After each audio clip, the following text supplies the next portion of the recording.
Bonjour à tous, je vous ai préparé ce petit tutoriel pour vous donner quelques astuces d'anatomie pour construire votre personnage.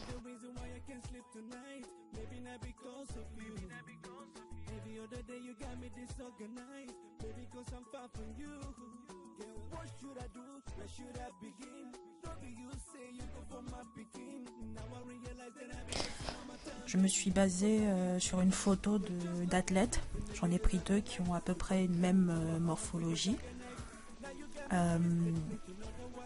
Assez élancé, costaud, normal quoi. Voilà. Et un petit moyen mnémotechnique qu'on m'a appris et que je vous transmets, c'est voilà, de construire son personnage en prenant une mesure, celle de la tête. Donc une tête, une mesure. Pour ce personnage par exemple, il a exactement 8 mesures dans le corps. Il a du haut de la tête jusqu'à la plante du pied, ça fait 8 mesures. Alors, il y a deux manières de décomposer ce corps. De la tête jusqu'au pubis, on a 4 mesures de tête. Voilà. 4 mesures de tête. Alors, la tête jusqu'au bas du visage. Puis en dessous du sternum, jusqu'au nombril. Et enfin, au pubis. Donc, 4 mesures.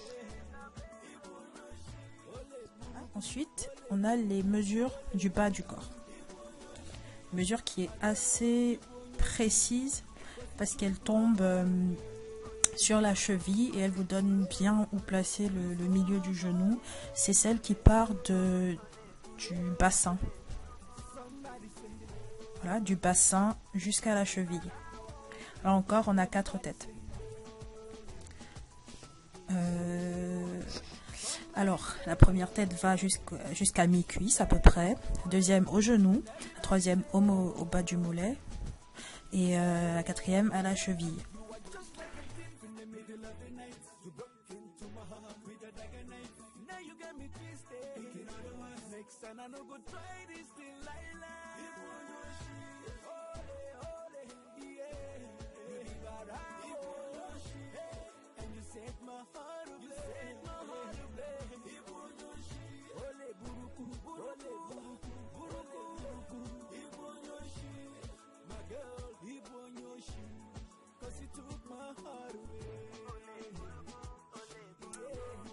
La deuxième manière, voilà, de compter les 4 autres mesures, c'est tout simplement de repartir du pubis jusqu'à la plante du pied. Voilà.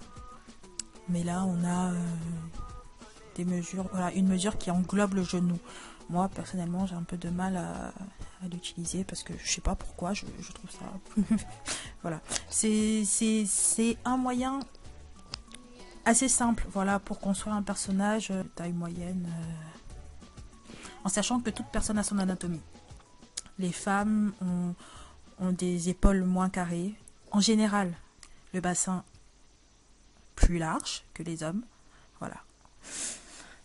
Et justement, il faut regarder beaucoup de modèles vivants, se baser sur des personnes qu'on voit pour réaliser des personnages intéressants et qui sortent de l'ordinaire, justement, qui sortent en tout cas de nos habitudes, de nos tics de dessin.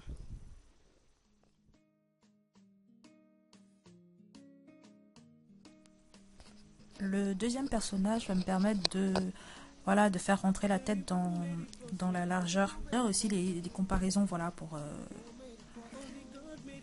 dessiner les bras. Je prends 3 mesures, soit du haut de l'épaule jusqu'au bas du poignet,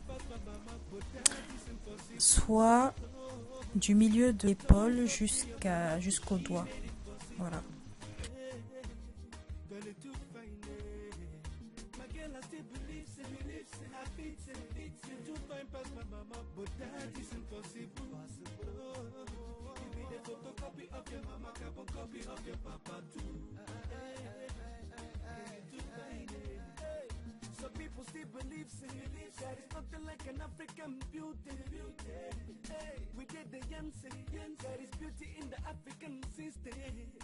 Africans, we are the best. When it comes to beauty, man, we they run the best. Nobody fit why you go so beauty endless. Nevertheless, the black skin color is featherless. Now you know, say, now your mama, eh, eh, eh, eh, eh. Now your papa, eh, eh, eh, eh, eh. This no be small matter, eh. Are you feeling me too, baba? Somebody say, ooh, girl. Ooh, girl.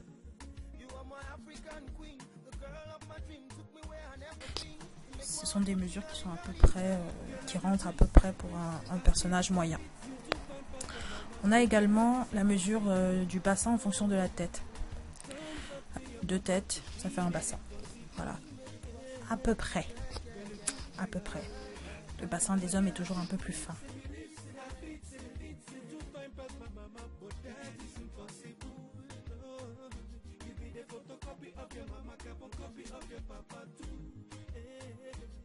Girl, you too fine, you fine. Tell me who made it possible. Your mama, your papa, your mama, your papa. Eh. Only God made it possible. Go ask your mama, your papa. What is the possibility? Baby girl, it is you that I see. From the eyes of the eagle, it's like impossibility. Cause people know they see the way I see ya. The beauty is so pure and so clean from within. Now they feel like. Then if you understand within you be where every time I go and put out the fire, you kill it. She are the free, I they get the love and speed when I deal with you. Everybody truly know now.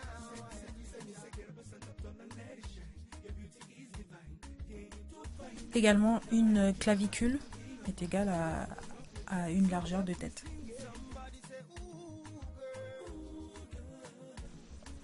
Voilà. Vous avez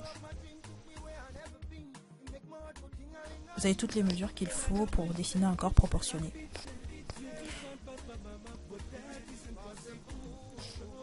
Ensuite, ça dépend de vous, du caractère que vous voulez donner à votre personnage. Vous le modulez à volonté.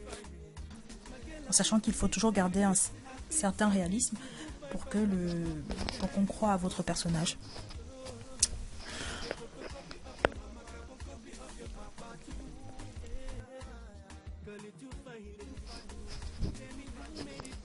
Enfin, je vais vous donner 2 astuces pour dessiner des personnes plus petites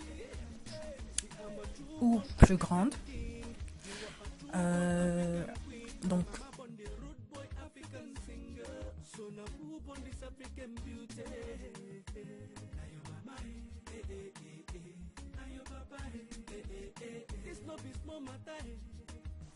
j'ai pris 2 extrêmes pour illustrer mon propos. Les personnes de petite taille d'un côté et de l'autre un géant. Voilà. Là, je vais dessiner pour la personne de petite taille assez réaliste, enfin réaliste, mais de mon imaginaire. Je ne suis pas basée sur une photo comme pour les deux. Et le personnage du géant, par contre, qui là est fantastique, jusqu'à preuve du contraire. Hein. Voilà, je l'ai aussi fait de mon imaginaire.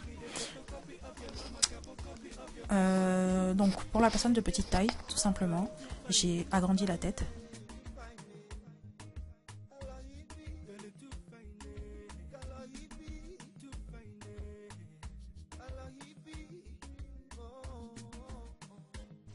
J'ai fait exprès de les dessiner tous les deux de la même taille, enfin plutôt tous les 4 de la même taille sur le papier pour montrer les différences justement, les différences que ça fait d'agrandir la tête. Ça aide pour dessiner les enfants parce que c'est à peu près le même procédé. Tout simplement pour dessiner une personne de petite taille correcte, il faut prendre des photos, il faut s'inspirer de photos et pratiquer. Si on veut lui donner un côté réaliste, bien entendu. Pour dessiner l'enfance, c'est pareil. Mais c'est à peu près la même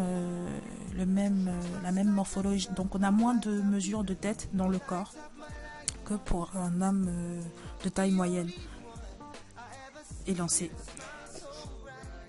Donc, pour pour cette personne de petite taille, j'ai fait un buste assez imposant et de petites jambes. Petites jambes, mais généralement musclées chez les personnes de petite taille.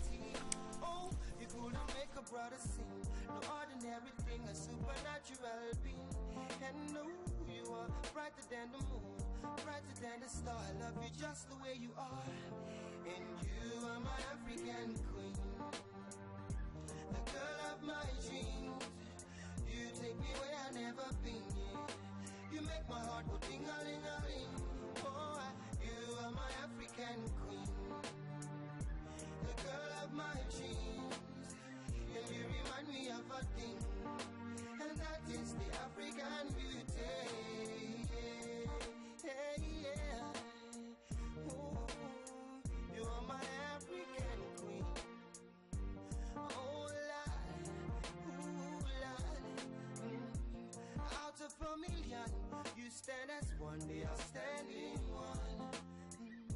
I look into your eyes, girl, what I see is paradise. Hey, you captivated my soul. Now every day I want you more.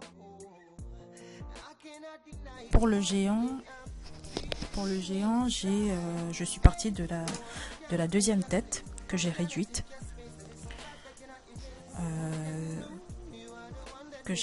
Et voilà, je lui ai dessiné le reste du corps en lui agrandissant les épaules. Donc pour le géant, on aura plus de mesures de tête dans le corps proportionnellement. Voilà. Après c'est à chacun de trouver son harmonie dans son personnage, pouvoir le faire bouger. Et voilà, quand le personnage est fantastique, humoristique, l'essentiel c'est de trouver cette harmonie là et de toujours garder un rapport qui rend le personnage réaliste. Quand on dessine un personnage de taille moyenne à côté d'un enfant, il faut faire attention à ces proportions là, à ces rapports là de mesure de tête dans le corps. Je me suis lâchée sur le géant. Je savais pas trop quelle posture lui faire prendre, donc j'ai un peu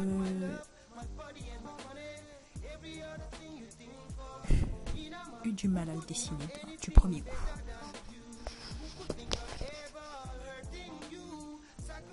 Voilà, mon géant, j'essaie de lui faire prendre une position naturelle, mais comme vous voyez, c'est pas évident. D'où la nécessité de construire des personnages qui tiennent la route. Voilà. Qui peuvent se mouvoir, du moins qui donnent l'illusion de pouvoir se mouvoir. Et enfin, j'agrandis la taille de mes personnages. Et je la réduis pour montrer à peu près le rapport de taille qu'il peut avoir, pour que vous ayez une idée de où je voulais en venir. Un homme de petite taille n'est pas juste un homme avec des proportions de taille moyenne qu'on rétrécit, tout comme un enfant n'est pas un homme que l'on rétrécit et qu'on dessine donc rétréci. Non, c'est une morphologie différente, c'est un rapport de mesure de tête là, comme je vous expliquais, différent, qu'il faut donc dessiner différemment. Pareil pour le géant, ce n'est pas un homme qui a des proportions d'un homme de taille moyenne dont on allonge, dont on agrandit, voilà, la taille. Il faut le dessiner avec des proportions différentes pour qu'on y croie. Voilà, j'espère que ce petit tutoriel vous aidera. Et je vous remercie d'avoir regardé cette vidéo.